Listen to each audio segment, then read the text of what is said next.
दोस्तों नमस्कार। इस वीडियो में हम फर्स्ट ग्रेड के सिलेबस से एक और ऐसे डिस्कस करेंगे, the praise of chimney sweepers. एक ऐसे जो फ्रांसिस बेकन का है, ऑफ स्टडीज़, वो मैंने ऑलरेडी डिस्कस कर लिया है। आप चैनल पे जाके उस ऐसे का वीडियो देख सकते हो। आज के वीडियो में हम डिस्कस करेंगे the praise of chimney sweepers by Charles Lamb. देखते हैं। सबसे पहले चार्ल्स लैम का थोड़ा सा इंट्रोडक्शन देख लेते हैं। ये रोमांटिक एज राइटर थे। 1775 में इनका जन्म हुआ था, 1834 में इनकी डेथ हुई थी। राइटर एंड एसेइस्ट थे। पेन नेम यूज किया करते थे चार्ल्स लैम, इलिया। ठीक है। और ये जो नाम इलिया है वो आया है इटालियन क्लर्क से, जो इनके साथ में साउथ सी हाउस में काम किया करते थे। इन्होंने ईस्ट इंडिया कंपनी के लिए काम किया है। इनके जो ऐसे हैं वो एसेज ऑफ इलिया नाम से पब्लिश हुए थे, जो कि 2 वॉल्यूम में पब्लिश हुए थे, 1823 और 1833। ये एसेज ऑफ इलिया के लिए मोस्टली जाने जाते हैं।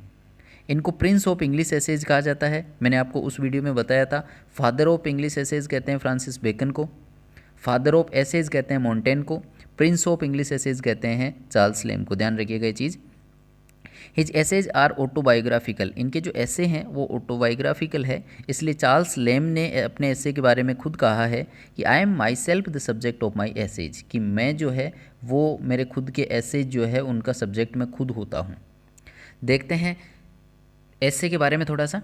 It is one of the finest essays of Charles Lamb from his collection essays of Elia. Essays of Elia के जो एसेज हैं उनमें से फाइनेस्ट एसेज में से एक है the praise of chimney sweepers.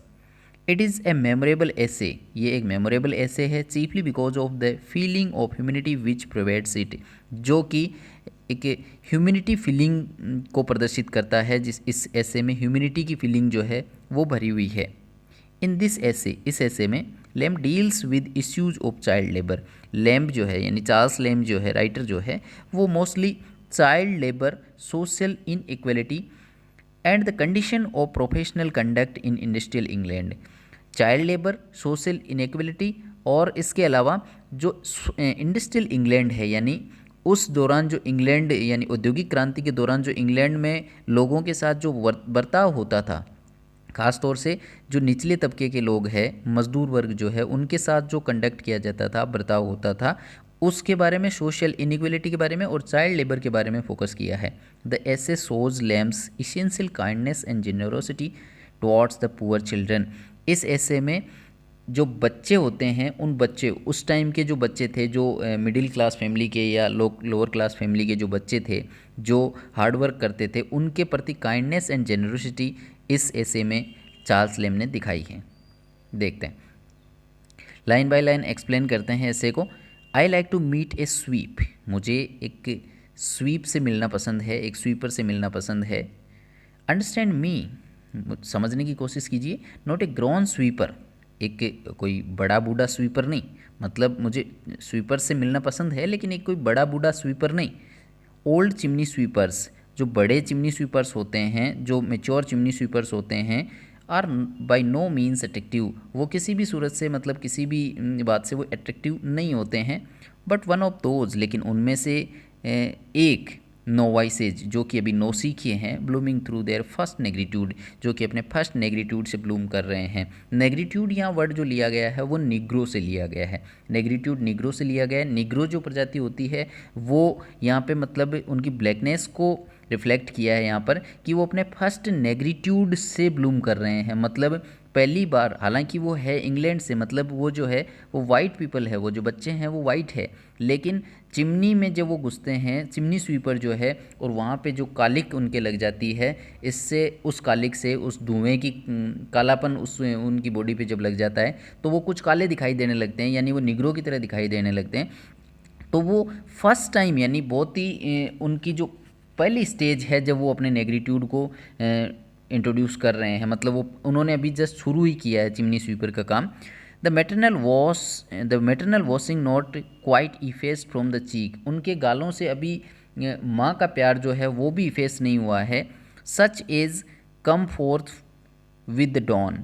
और ऐसे जो ये बच्चे हैं वो आ जाते हैं विद द डॉन, सूर्य उदय जो है उसके साथ में आ जाते हैं, और समवट अर्लियर, और कभी कभी इससे पहले भी आ जाते हैं, मतलब कभी कभी सूर्य उदय के साथ में आ जाते हैं और कभी कभी सूर्योदय से पहले आ जाते हैं, with their little professional notes sounding like the peep peep of a young sparrow. और वो सुबह सुबह अपने प्रोफेशनल यानी नोट्स यानी वो जो ब्रश है अपने चिमनी साफ करने के, उनको लेकर के वो पीप पीप की आवाज़ निकालते हुए ऐसे आते हैं, ऐसा लगता है जैसे कोई चिड़िया चहचा रही हो। और like to the martin lark, और शुड आई प्रोनाउंस देम, और मैं उनको ये कह सकता हूँ कि वैसे लगते हैं जैसे कोई मार्टिन लार्क पक्षी हो, लावा पक्षी हो। In their aerial ascent not seldom anticipating the sunrise, वो उनको लावा पक्षी इसलिए कह रहे हैं जो राइटर है वो, कि उनका जो एरियल एसेंट होता है वो ऐसा लगता है जैसे कोई मार्टिन लार्क पक्षी आ रहा हो, जो कि एंटिसिपेट ही नहीं करते कि सनराइज हुआ या नहीं हुआ, मतलब उनको परवाह नहीं है कि सनराइज हुआ या नहीं हुआ,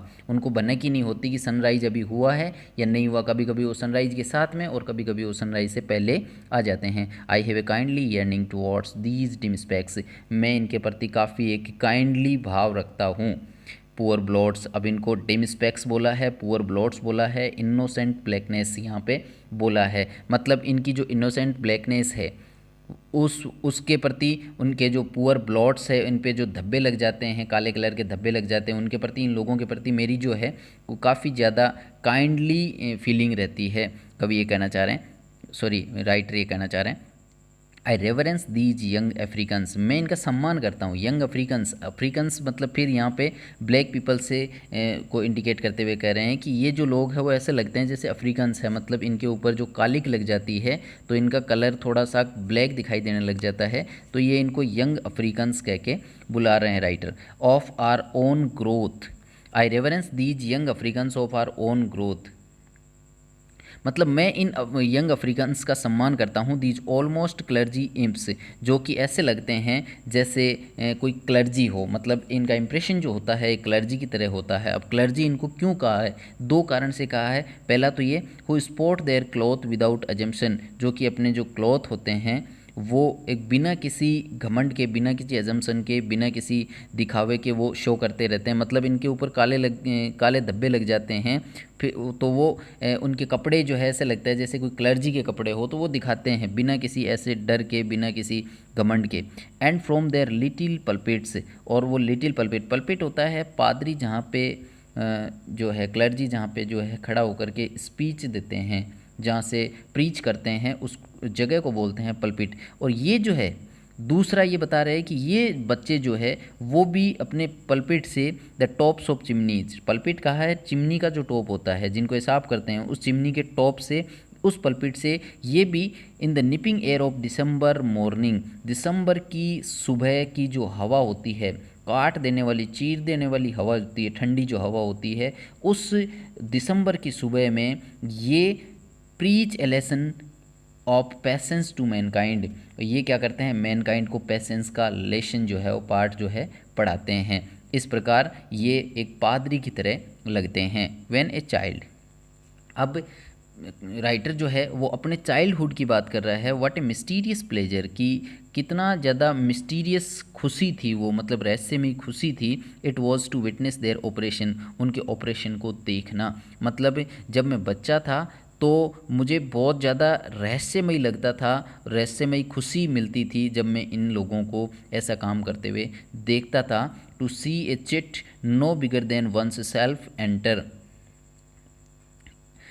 ओ ऐसे एक बच्चे को देखना जो कि उससे कुछ ज़्यादा बड़ा नहीं था, उससे कुछ ज़्यादा बड़ा मतलब उसी की उम्र के एक ऐसे बच्चे को ऐसा काम करते हुए देखना, क्या, enter into what seem the fauces Averni, और उसको ऐसी जगह पे एंटर करते हुए देखना जो कि एक राक्षस के जबड़े के समान, राक्षस के मुंह के समान लगती थी। यहाँ पे राक्षस का जबड़ा जो है, फोर्सेस अवर्नी जो है, वो कहा गया है चिमनी को। मतलब ऐसे बच्चे को उस चिमनी में एंट्री करते हुए देखना काफ़ी ज़्यादा मेरे लिए जो है मिस्टीरियस प्लेजर हुआ करती थी। One new not by what process, किसी को नहीं पता कि कैसे ये क्या किया करते थे। Enter into what seemed the fauces Averni, ऐसी जगह में एंटर कर जाना जो कि फोर्सेस अवर्नी जैसा लगता है। To pursue him in imagination, उनको देखना, मतलब वहाँ पर जाते हुए उनको देखना मिस्टीरियस प्लेजर थी। और क्या मिस्टीरियस प्लेजर थी? To pursue him in imagination, उन लोगों को इमेजिनेशन में परस्यू करना, मतलब कल्पनाओं में उनके बारे में सोचता रहना। As he went sounding on through so many dark stifling caverns horrid shades, जैसे कि वो एक साउंड करते हुए इन इतनी जो दम घुटा देने वाली जो केवरंस है और हॉरिड सैड्स है, गुफा नुमा, मतलब जो दम घुटा देने वाली गुफा है, गुफा नुमा जो चिमनी है उसमें जैसे ये प्रवेश करता है, तो इनको वहाँ जाते हुए देखना। टू सडर विद द आइडिया, और कांप जाना, मतलब मैं कांप जाता था इस आइडिया को सोच करके, इस जब ये विचार मेरे मन में आता था, now surely he must be lost for ever, कि अब ये जो बच्चा है, ये जो चिमनी में घुसा है, वो हमेशा हमेशा के लिए लॉस्ट हो जाएगा, खो जाएगा। टू रिवाइव, और क्या जो मिस्टीरियस प्लीजर थी, 3-4 मिस्टीरियस प्लीजर बताई है यहाँ पे।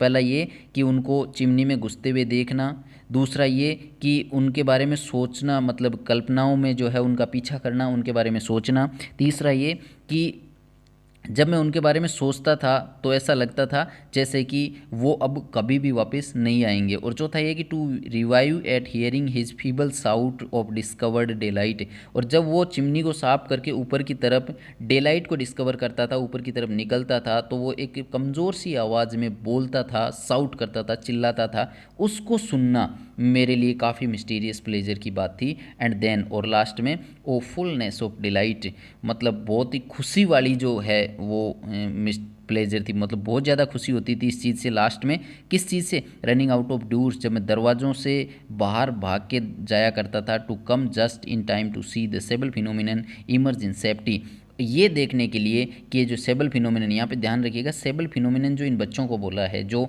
काली अपनी जो है काली के लगे हुए शरीर के साथ में जब चिमनी को साफ करके ऊपर की तरफ निकलते थे, तो इसको इस वहाँ इस प्रोसेस को, ये जो बच्चे निकलते थे, इसको सेबल फिनोमिनन कह करके राइटर ने लिखा है। और इस चीज़ को देखने के लिए मैं दौड़ जाया करता था, ये देखने के लिए कि ये जो लोग हैं अब सेफ्टी में आ चुके हैं, मतलब ये जो रिस्क जोन में थे, अब ये बिल्कुल एकदम सेफली जो इस चिमनी को साफ करके बाहर निकल चुके हैं। ब्रांडिस्ड वेपन, और अपना जो वेपन है, मतलब यहाँ वेपन बोला है ब्रश को, जो चिमनी साफ करने के लिए ये बच्चे काम में लेते थे, उस ब्रश को बोला है। और इस वेपन को it is of his art victorious like some flag waved over a conquered citadel, मतलब ये बच्चे जब चिमनी को साफ करके ऊपर की तरफ निकल जाते थे, तो ये अपने इस ब्रश को ऐसे हिलाया करते थे जैसे कि एक जीते हुए किले के ऊपर कोई अपना झंडा लहरा रहा हो। मतलब एक जब किला किसी ने जीत लिया हो और उसके ऊपर एक झंडे को लहरा रहा हो, ऐसे ये उस चिमनी को साफ करके ऊपर निकलने के बाद में जीत की भावना जैसी भावना लेकर के अपने ब्रश को लहराया करते थे। उसको देखने के लिए मैं दरवाज़ों से बाहर दौड़ जाया करता था देखने के लिए। अब पॉइंट आगे बताता है, I seem to remember having been told, मुझे याद है एक बार मुझे बताया था किसी ने, that a bad sweep was once left in a stick, कि एक जो बुरा स्वीप था, मतलब एक ऐसा कोई चिमनी स्वीपर था जो सही से काम नहीं करता था या कर पाता था, तो उसको एक बार एक स्टेक में, मतलब उस चिमनी में ही रह छोड़ दिया गया, विद हिज ब्रश, अपने ब्रश के साथ में उस चिमनी में डाल दिया गया। यहाँ पे ये जो लोग हैं, मतलब जो लोग ओनर्स हैं, मतलब ये चिमनी, ये जो इंडस्ट्रियल ओनर्स है, उनकी क्रूरता के बारे में बताया है कि एक बच्चा जो है वो सही से साफ नहीं कर पाता था, उसके चिमनी में ही छोड़ दिया गया। To indicate which way the wind blew, और उसको इसलिए छोड़ दिया गया ऊपर वहाँ चिमनी पे बिठा करके चिमनी के अंदर, ताकि वो ये बता सके कि हवा किस दिशा से चल रही है। मतलब ये एज ए पनिशमेंट उसको दिया गया था क्योंकि वो इस चिमनी को सही से साफ नहीं कर पा रहा था। It was an awful spectacle certainly, ये काफ़ी ज़्यादा भयानक था। सर्टेनली, निश्चित रूप से ये काफ़ी ज़्यादा भयानक था। Not much unlike the old stage direction in Macbeth where the apparition of a child crowned with a tree in his hand rises, और ये बिल्कुल ऐसा ही लगता था, उस बच्चे को चिमनी में छोड़ देना और उसको ये बताने के लिए वहाँ चिमनी में छोड़ देना या वहाँ ऊपर बिठा देना, इसका मतलब वो जो है ऐसा ही लगता था, सेम ऐसा ही लगता था जैसे कि मैकबेथ के स्टेज डायरेक्शन में एक बच्चे को अपीयर किया जाता था, उसके हाथ में एक ट्री की यानी पेड़ की टहनी दे करके। मतलब मैकबेथ में जब चुड़ैलों का वो चल रहा होता है, चुड़ैलें शुरुआत की ये बात है मैकबेथ की, जब वो चुड़ैलें आपस में बात कर रही होती है तो वहाँ के स्टेज डायरेक्शन में शायद एक बच्चे को दिखाया जाता है और वहाँ उसके हाथ में एक टहनी दी हुई होती है, तो वहाँ से ये एल्यूजन लिया है कि ये सेम ऐसा ही लगता था जैसा उस मैकबेथ में एक बच्चे को वो टहनी दे करके बिठाया जाता था। रीडर अब जो है पोइट जो है इस पैराग्राफ में रीडर से रिक्वेस्ट कर रहा है कि यदि आपको ऐसा कहीं ये बच्चे मिलते हैं तो आप उनकी हेल्प ज़रूर कीजिएगा। Reader, if thou meetest one of these small gentry in thy early rambles, यदि आपको सुबह अर्ली रेम्बल्स में यदि आप सुबह कहीं घूमने जाते हैं और ऐसा ही कोई बच्चा मिलता है, ऐसे कोई लोग मिलते हैं, it is good to give him a penny, तो आप उसे एक पेनी, मतलब ये एक मुद्रा का नाम है वहाँ का, तो आप उसे एक पेनी दे दीजिएगा। It is better to give him 2 pence, और यदि आप उसे 2 पेंस देते हैं, 2 पैसे, जैसे मान लीजिए 2 पैसे की बात करें तो या तो उसे 1 पैसा दे दीजिए, या यदि आप 2 पैसे देते हैं तो ये बेटर होगा। अगर 1 देते हैं तो बहुत अच्छी बात है, अच्छी बात है, और यदि 2 देते हैं तो ये बहुत अच्छी बात है। If it be starving weather, और यदि ये और ज़्यादा मौसम ख़राब हो, मौसम और ज़्यादा ख़राब हो यानी सर्दी बहुत ज़्यादा हो, and to the proper troubles of his hard occupation, और काफ़ी ज़्यादा उसको परेशानियाँ होती है, वो परेशानियाँ बहुत ज़्यादा बढ़ी हुई हो, a pair of kibed heels, उसकी एड़ियाँ जो है वो फटी हुई हो, be superadded, the demand on the humanity will surely rise to a tester, तो आपकी ह्यूमिनिटी जो है उसकी डिमांड पर यानी मानवता धर्म के नाते आपको ये जो है 2 पैसे जो है वो 6 पैसों तक, यानी टेस्टर का मतलब होता है 6 पेंस, तो 6 पैसों तक बढ़ा देना चाहिए। ओवरऑल मतलब ये कहना चाह रहे हैं कि यदि आपको कहीं सुबह घूमते हुए ये बच्चे मिलते हैं तो आप उसे 1 या 2 पैसे दे दीजिए, और यदि मौसम ज़्यादा ख़राब है और वास्तव में इनको ज़्यादा ट्रबल्स हो रही है और कई बच्चों की एड़ियाँ जो है वो फट जाती है ऐसे मौसम में, तो यदि ऐसे बच्चे आपको कहीं मिले और ऐसे मौसम में मिले तो आप उसे 6 पेंस दे दीजिए, ये रिक्वेस्ट करते हैं writer.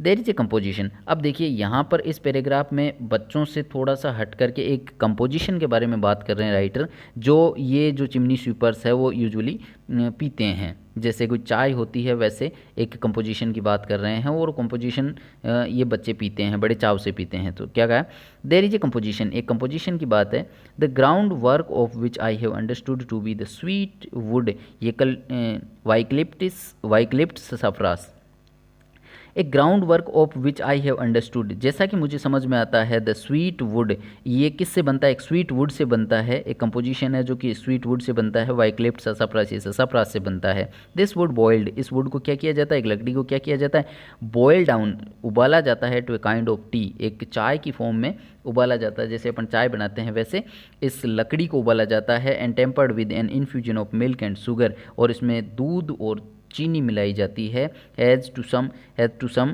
Test a delicacy beyond the China luxury, और इसका जो टेस्ट होता है वो ऐसा होता है जो कि चाइना लग्जरी पेय पदार्थ होता है, जो चाइना लग्जरी का जो ड्रिंक होता है, मतलब यहाँ शायद ये चाय की बात है कि चाइना की जो लग्जरियस जो ड्रिंक होता है उससे भी इसका जो स्वाद होता है वो काफ़ी अच्छा होता है, अलग होता है।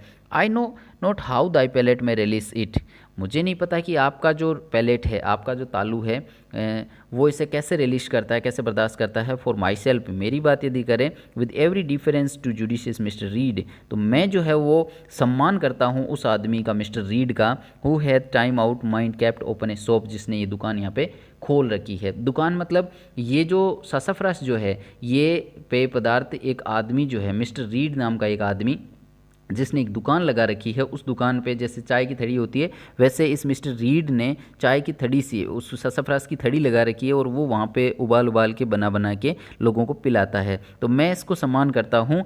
The only one he averse in London, ये यहाँ ब्रैकेट में इसलिए दिया गया है क्योंकि ये जो है वो इस मिस्टर रीड के बारे में बताया है, मिस्टर रीड जो और इनकी शॉप जो है इनके बारे में बताया है कि ये मिस्टर रीड ऐसा बोलते हैं कि ये एक अकेली पूरी लंदन में एक अकेली इनकी दुकान है, फॉर द वेंडिंग, किस लिए, for the vending of these wholesome and pleasant averse, ये बेवरेज जो कि ओनली एक ऐसी अकेली दुकान है जो कि ये जो ससाफ्रास है वो बनाती है और लोगों को पिलाते हैं। मतलब मिस्टर रीड कहते हैं कि मैं सबसे बढ़िया और मैं अकेला आदमी हूँ जो सबसे बढ़िया ससाफ्रास बना करके लोगों को पिलाता हूँ। ऑन द साउथ साइड, और ये कहाँ पर, ये एड्रेस है इस दुकान का, ये स्थली का एड्रेस है। On the south side of fleet street, fleet street के दक्षिण में है। दाउ अप्रोचेस्ट ब्रिज स्ट्रीट, जब आप ब्रिज स्ट्रीट को अप्रोच करोगे तो उसके पास में फ्लीट स्ट्रीट है, उसके साउथ साइड में है द ओनली सेलोपियन हाउस, और वो अकेला ही एक सेलोपियन हाउस है वहाँ पर इनकी ये दुकान है। और वहाँ पर ये मिस्टर रीड जो है वो ऐसी ये चाय बना करके, ये ससाफ्रास बना करके लोगों को पिलाते हैं। I have never yet adventured to dip my own particular lip in the in a basin of his commanded ingredients। मैंने कभी ऐसा एडवेंचर नहीं किया, मैंने कभी ऐसी हिम्मत नहीं की कि मैं अपने लिप्स को डिप करूं इस इस जो कमेंडेड इंग्रेडिएंट्स है इनके, जो ये है ससाफ्रास जो है, मतलब ये पेय पदार्थ है, उसको मैंने कभी अपने लिप्स से छुआ नहीं है, मैंने कभी उसमें अपने लिप्स को डुबोया नहीं है। मतलब मैंने ये जो पेय पदार्थ है वो कभी नहीं पिया है। A cautious premonition to the olfactories constantly whispering to me, मतलब यदि मैं कोशिश करूं भी तो एक कॉशियस प्रीमोनिशन मुझे मिलती रहती है, मतलब एक पूर्व सूचना मुझे मिलती रहती है जो चेतावनी देती है। कौन देता है चेतावनी? इसके जो नाक होती है, मतलब घ्राणेंद्री जो होती है, नाक जो होता है वो राइटर का नाक, मतलब ये चेतावनी देता रहता है क्या, that my stomach must infallibly with all due courtesy decline it, कि यदि मैं पीऊँगा तो भी जो मेरा पेट है वो इसे एक्सेप्ट नहीं करेगा, वो मेरा जो पेट है वो इसे पचा नहीं पाएगा। Yet I have seen palates, लेकिन मैंने कई पैलेट्स देखे हैं, कई तालू देखे हैं। तालू से मतलब यहाँ लोगों का है, मतलब कई ऐसे लोग मैंने देखे हैं सप इट अप विद एविडिटी, जो कि बड़े चाव से इसको पीते हैं, अदरवाइज नॉट अनइंस्ट्रक्टेड इन डाइटेटिकल एलिगेंसेज। और वो कौन से लोग होते हैं जिनका अपने डाइट पे कंट्रोल नहीं होता, मतलब अपनी इच्छाओं पे कंट्रोल नहीं होता, क्योंकि ये थोड़ा सा स्वीट है, क्योंकि इसका स्वाद अच्छा है, टेस्ट अच्छा है, इसलिए वो ये जानते हुए भी कि भाई ये जो है वो नुकसान करता है, ये बॉडी के लिए अच्छा नहीं है, ये जानते हुए भी वो पीते हैं। मैंने ऐसे कई लोगों को बड़े चाव से इस पेय पदार्थ को पीते हुए देखा है। I know not by what particular confirmation of the organ it happens, मुझे नहीं पता कि कौन सा अंग जो है इसकी कन्फर्मेशन इन लोगों को देता है, मुझे नहीं पता कि कौन से अंग की कन्फर्मेशन पे ये लोग जो है वो इसको पीते हैं। But I have always found that, लेकिन मुझे हमेशा ऐसा लगता है this composition is surprisingly gratifying to the palate of a young chimney sweeper, कि ये जो यंग चिमनी स्वीपर है उनके लिए ये जो कंपोजिशन है, ये जो ससाफ्रास है वो काफ़ी ज़्यादा ग्रेटिफाइंग है, काफ़ी ज़्यादा उनको अट्रैक्ट करता है, काफ़ी ज़्यादा उनको मज़ा आता है, काफ़ी ज़्यादा उनको खुशी देता है। मतलब यंग चिमनी स्वीपर्स जो है, ये जो बच्चे हैं जो चिमनी स्वीपर का काम करते हैं, उनके लिए ये जो पेय पदार्थ है वो काफ़ी ज़्यादा मज़ा आनंद देने वाला है। Whether the oily particles do attenuate and soften the fuliginous concretions which are sometimes found to adhere to the roof of the mouth in these unfledged practitioners। Whether the oily particles, बात यह है कि ये सासाफ्रेश जो है ना ये थोड़ा ऑयली होता है, ये चिकना पदार्थ होता है और ये ऑयली होता है थोड़ा सा, इसलिए ये राइटर कह रहे हैं कि वेदर द ऑयल, या तो अब ये क्यों अच्छा लगता है ये बता रहे हैं कि क्यों अच्छा लगता है, या तो ये हो सकता है कि इसके जो ऑयली पार्टिकल्स है वो थोड़ा सा अटेन्यूएट कर देते हैं, थोड़ा सा सॉफ्ट कर देते हैं। किस चीज़ को सॉफ्ट कर देते हैं? उस कचरे को सॉफ्ट कर देते हैं जो कि इनके रूफ ऑफ द माउथ यानी इनके तालू में जमा हुआ होता है। अब ये किस कचरे की बात कर रहे हैं? अनफ्लेंज्ड प्रैक्टिशनर्स, यहाँ पे चिमनी स्वीपर्स को बोला है, जिन ऐसे प्रैक्टिशनर्स जिनके अभी पंख लगे हुए नहीं हैं, बिना पंखों वाले ये जो प्रैक्टिशनर्स है उनके तालू में ये जो कचरा जमा हुआ होता है, यानी ये जो चिमनी साफ करते हैं तो उसकी जो डस्ट होती है वो इनके तालू में जा कर के जम जाती है। तो इस सासाफ्रस का जो ऑयली पार्टिकल्स है वो इसको अटेन्यूएट करता है, इसको थोड़ा सा कोमल बनाता है, सॉफ्ट बनाता है, और इसलिए ये जो है हो सकता है कि इन लोगों को ये ज़्यादा पसंद आता है। ये ऐसा पता चला है, तालू में कहाँ जमा हुआ होता है, इनके जो तालू में जमा हुआ होता है ये कहाँ पता चला है, डिसेक्शंस में पता चलता है। मतलब कई जो है ऑपरेशन हुए हैं, राइटर कह रहे हैं कि कई ऑपरेशन में ऐसा पता चला है कि इनके तालू में, ये इस चिमनी स्वीपर्स के तालू में जो क्या है कचरा जम जाता है। और वेदर नेचर, या फिर ये इनको क्यों पसंद आता है, हो सकता है कि नेचर जो है इनके प्रति सेंसिबल रही है, that she had mingled too much bitter would, कि नेचर ने हो सकता है खुद ये सोचा कि नेचर ने इनकी ज़िंदगी में बहुत एक बिटर वुड को डाल दिया है, कड़वी लकड़ी को डाल दिया है। मतलब ये जो चिमनी होती है वो धुआं होता है उसमें, चिमनी जो साफ़ करते हैं उसमें मेनली ये जो कचरा होता है वो धुआं का होता है, और धुआं निकलती है जब हम लकड़ी को जलाते हैं। तो नेचर हो, या राइटर कह रहे हैं कि या हो सकता है कि नेचर ये सोच रही हो कि हम नेचर ने इनकी लाइफ में काफ़ी बिटर वुड को डाल दिया है। The lot of these raw victims, ये जो रो विक्टिम्स है, ये जो पीड़ित है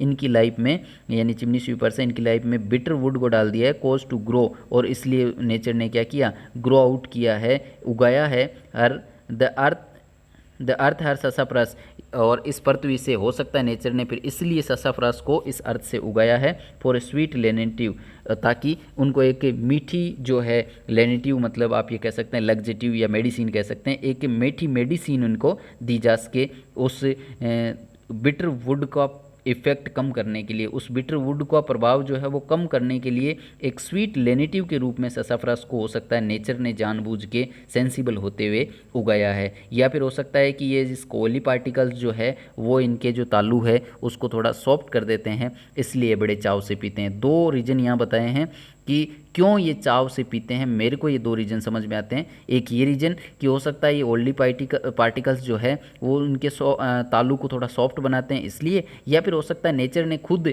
इनको सेंस करके इनके लिए खुद ये जो है वो एक मेडिसिन के रूप में ससाफ्रस को उगाया है। सो इट इज़, जो भी है, दैट नो पॉसिबल टेस्ट और order to the sense of a young chimney sweeper can convey a delicate excitement comparable to this mixture। लेकिन जो भी है, जैसा भी है, ये एक बात पक्की है, ये एक श्योर है कि कोई भी दूसरा ऐसा चीज़ नहीं है जिसका टेस्ट और जिसका ऑर्डर, जिसकी खुशबू और जिसका स्वाद जो है, मतलब कोई भी दूसरा स्वाद और कोई भी दूसरी खुशबू ऐसी नहीं है जो कि इनको इतना एक्साइटमेंट दे जितना कि ये मिक्सचर देता है। मतलब जितना ससाफ्रस इनको एक्साइटमेंट देता है उतना कोई सा भी ये जो है टेस्ट और ऑर्डर इनको एक्साइटमेंट नहीं देता है।